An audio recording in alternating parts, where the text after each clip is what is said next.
Hey, what's going on, guys? This is Striker Plays and welcome to a new tutorial. This video is coming in from Seeker Dennis asking me to do a video for the factions config, and this is very different from any normal plugin, so I decided to do this one. Sorry, it's a few weeks behind. I've been pretty busy, but it is spring break for me, and so I'll be doing a lot more of these videos this week, so just be prepared for that. And it's going to be the recently updated one.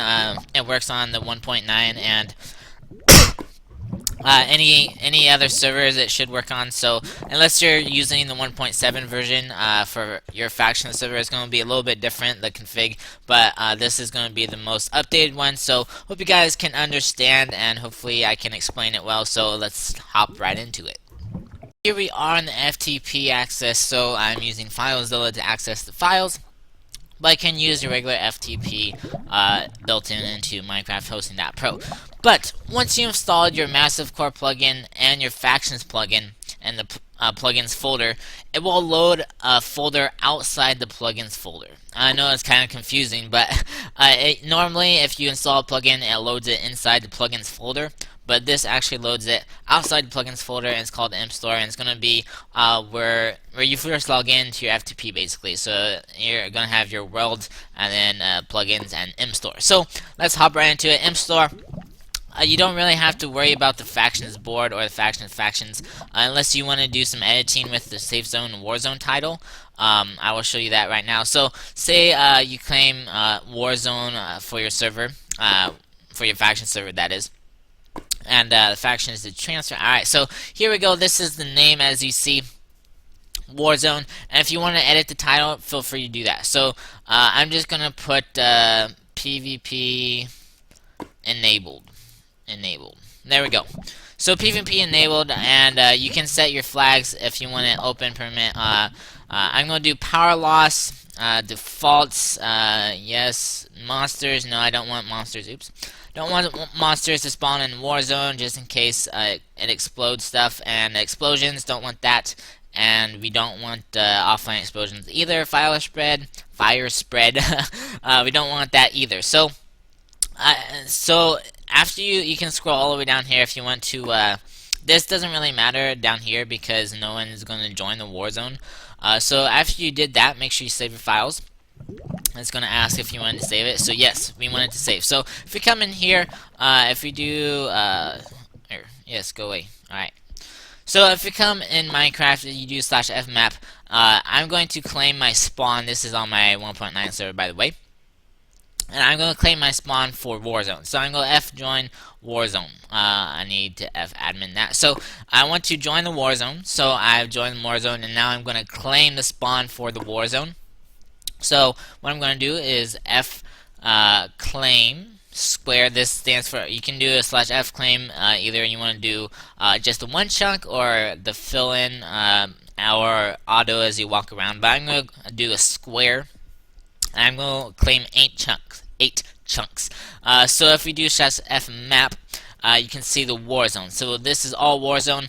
If we fly over here, let me do this. So if we fly all the way out here, might be a little bit laggy, but we're gonna fly out here, and as you see, the wilderness, and then if you come over here, boom, Warzone, PvP enabled. So that's how we edit it. If we want to change the wilderness, we can do that as well. So let's hop into the FileZilla back over here. So here is the none. The none is the wild, so wilderness. So this is the wilderness, and you can change the color codes if you want.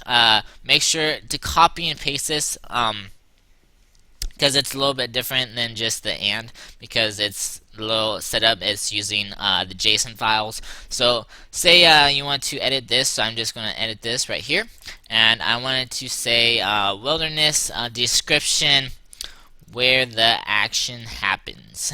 So I'm just going to say that, and then say I want to change this to, let's see, let's go with that. So and 6 is gold, so you can also like change the color right here. So I'm just gonna, oops, come on, there we go. I'm gonna copy this, and I'm gonna change this to and C, which is red, or light red, basically. So I'm gonna save that, and then save it in the FileZilla. So we're gonna come over here. So this is Warzone PvP enabled. If we come over here, boom, wilderness, where the action happens. So as you see, everything works perfectly fine. And so say we want to edit the Warzone. So I'm going to actually leave the Warzone. And this is the Warzone. Wait. Come over here. Come back over here. Yes, yes. Alright. So as you see, this is a gold and where the action happens. And then Warzone is automatically red. And PvP enabled is in yellow. So say you want to change that again. And you come over here to Warzone. Oops. Warzone, and yes, we want to do that. So come over here to Warzone. As you see, there's no color codes at all. It's just manually red. So say you want to change this to let's go with blue, I guess. Let's go with blue. Actually, that's already red. We don't need to do that. This is copy and paste. So I just control V'd it. And so we want PvP enabled to be blue. So this is the aqua blue. So we're going to go ahead and save that. And then you don't have to really load anything because it automatically uploads it. So you don't have to reload any plugins or anything. So as you see, boom, Warzone PvP enabled is in blue. We're going to go into the main basic factions config. So what you're going to do, open FileZilla again, come over here to factions mconfig. That's what it stands for. We're going to go to instance and just upload that, or open it basically. And so this is what it's going to look like. So right here, this is you can set it per worlds.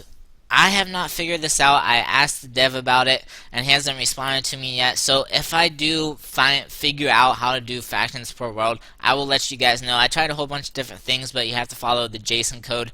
And I tried doing it, but it didn't seem to work right away. So I asked the developer about it, so hopefully he'll get back to me on that. All this right here, you can just hop in the config. It's basically self-explanatory, just reading it. And I'm just going to show you. I'm going to skip all this for right now. And say you want the default person that join your and they're going to start out with the default player power. It's set to 0. I'm actually going to set that to 10 so they can have full power, so they can automatically claim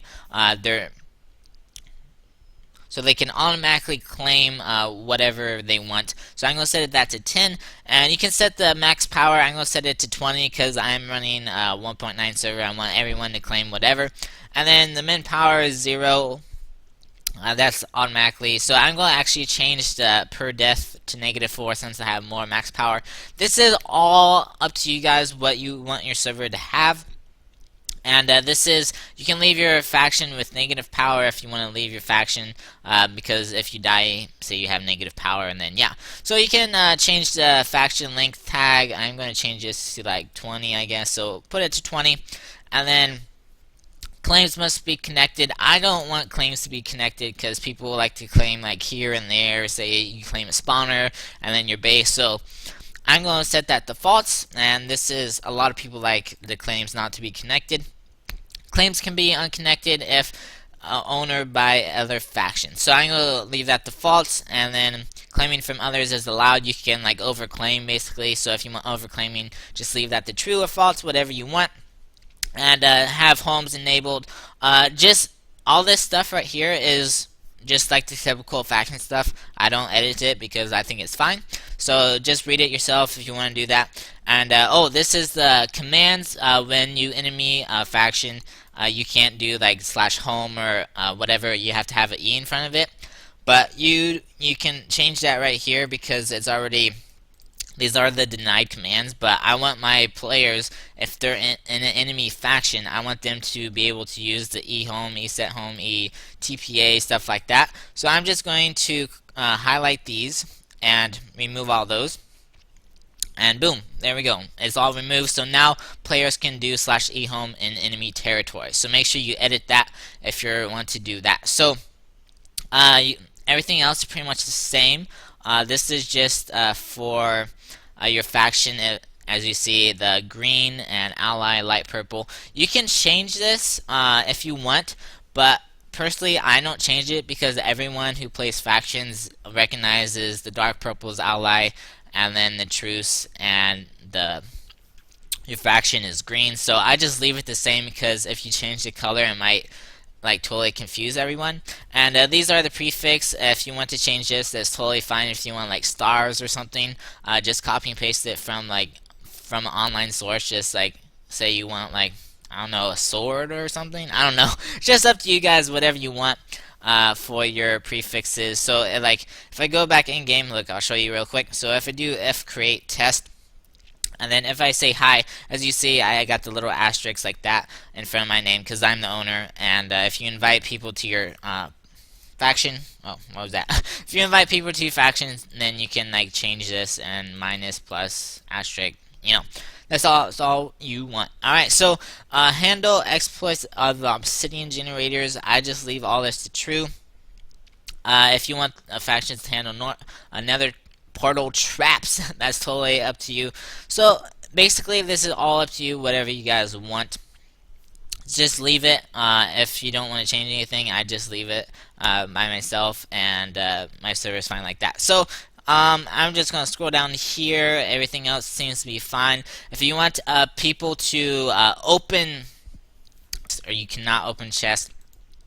So this right here, as you see, all these signs, chests, and all this stuff. So this, if you want players, you're running a faction server, you want players to be able to open chests in territory, just remove the chest. And just remove that like that. And then players can open chests in any claimed territory, and you want to remove the trap chest as well. Then they can open chest and trap chest in any claimed territory. But I'm running a 1.9 vanilla server, so I'm just going to keep that as well.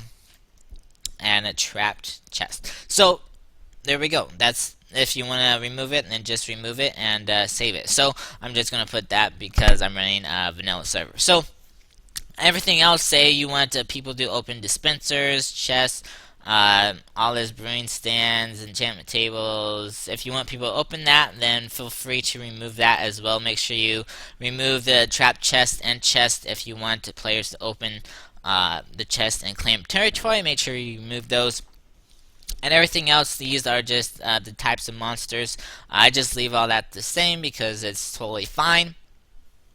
So now we're getting into this is Hero Chat, and this is a separate plugin with the updated version. It's just basically the /FCF on servers.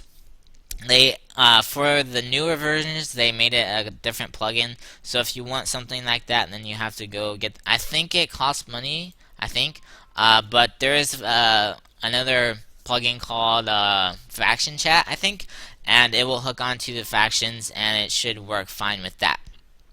They have economy enabled to create a faction. I think that's kind of stupid, to be honest. So I don't like that. So I'm just going to set that to 0. All this is all 0. If you want, if you're doing sort of like a roleplay server, then I guess you could enable the economy for factions, so you can have like a bank and all this stuff. So I don't want a bank on my server, so I'm just going to set this defaults. So I'm going to set all these defaults. Oop, come on, there we go. And then I'm going to save that. Boom, save it. It's saved. Alright, so now we're going to save it back up. And boom, there we go. Is the flag. So this is very important if you have a faction server that you have raiding enabled. So I'm going to show you guys. I'm going to create my faction again. So if we do f flag list, so this will list all the different flags available when you create a faction, and all these, the power loss PvP, normal users cannot use that. I don't know if I can flag set PvP no. Yeah, so as you see right here, I disabled the fadmin, and you can't. Any of these, I'm going to go to page 2. Any of these you cannot set defaults unless it's the open monsters and animals. Those are the only 3 that you can edit as a player. So this is very important. As you see, I am going to come into the PvP real quick and show you guys, because as you see it says the flag PvP is not enabled. So as you see right here, excuse me. So as you see right here, we have editable default. So that means if you set that to true, that means players can edit if PvP can enable. So all these are set defaults, so don't change it unless you know what you're doing. So as you see, this is edible. So if you change that to true, I will show you. You can edit. You can now edit, as you see. I'm gonna set this today real quick. Boom, there we go. Get it out of here. Alright, so if you set PvP no, as you see now, I can edit the flag. But if we come back in here and set it to false, save it and edit that. Cool. And then we go back in game, and if we try to do it again, then as you see, it's not editable. So editable, editable, I guess. It's not like edible like eating, but it's editable. Alright, whatever. You know what I'm trying to say. So next, so that was just an example. So one thing, go to the monsters, and I don't want players to disable or enable monsters, so I'm going to set this to false for the flag and save that as well. And now we're going to go to the explosion. So this is very important. So if you want the explosions, as you see right here, explosions is already fine. Explosions can occur, so the standard is yes. So explosions will occur by default when the faction plugin first loads. By default, it's already set to true, so you don't need to change that, and it's already set to false. So that is all good with that. Is the offline explosions. So by default, offline explosions are off. So if you're doing a raiding faction server, make sure you come in here to the offline explosions and set this to true, because as you see, it said false, and normally if the player's faction, like normally when a player creates a faction and they claim something and then they log off, you will not be able to blow up their base by default when the factions plugin loads. So make sure you change this to true if you have raiding enabled on your server. So go ahead and set that to true. But for my server, I have raiding disabled, so I'm going to set that back to false. But make sure you set the standard to true if you have a raiding faction server. So make sure you do that. And all these other flags are totally good, because unless you want to animals, people can edit if they want animals. So I'm going to set this to false, because I don't want people to edit having their animals false in their territory. And then one more thing, one of the last major things is coming to the permission, and as I'm going to go where, oh yeah, the home. So you can edit this all yourself, but this is one of the major ones that I found, was allies could teleport to their other allies' home, I guess, by the /f home if you're allied. And that's not a good thing if you have a raiding server, because they can just ally someone, teleport to them, and then enemy them and raid their base. So what you want to do is just remove the ally, and then allies won't be able to teleport into the home. That is like one of the major things that I found with the new faction plugin, is that allies could come into the other allies' home base. So make sure you do that. Everything else you can totally edit. You can edit to your heart's desire. By default, everything else is pretty much fine. If you want to say like containers, you don't want your members to open chests in your territory, and then you can just remove the members. So it's just all whatever you want your server to be like. So that's just everything else. You don't really have to worry about anything else. This just lists all the factions, and you don't have to worry about these three down here. So I hope you guys enjoyed. I know it was a very long tutorial, but hopefully it was very helpful. And hope you guys have a good time creating your faction server. If you have any more requests or questions, feel free to put it in the comments. I will answer those accordingly. And yeah, hope you guys have a good day. I'll see you guys next time. Peace out.